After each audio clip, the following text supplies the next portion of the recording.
Here's how you can create a portfolio website in just 30 minutes by using Unicorn Platform. Unicorn Platform is an AI site that you can use in order to create your own websites.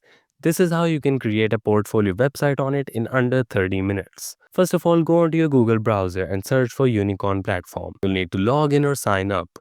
You can add in your name, an email address, a password, and just repeat your password in order to create an account, or just continue with your Google account. Now you'll need to select a starting point. Because we're creating a portfolio website, click on the personal tag.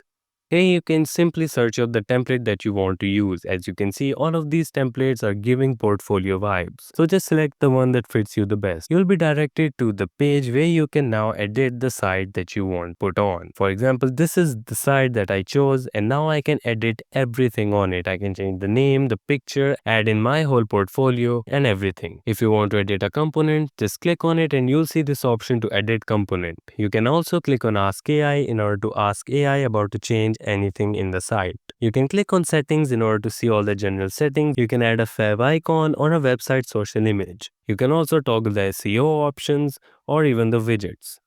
You can click on theme in order to choose the theme of your website, also the font or cards and all the other details. If you want to edit anything from the website, this is where you can do it. Once you're all done, you can easily publish the website, and by using Unicorn Platform, this is how you can create a portfolio website in under 30 minutes. Thank you so much for watching this tutorial. If you find this helpful and want to see more like this, make sure to subscribe and like this video.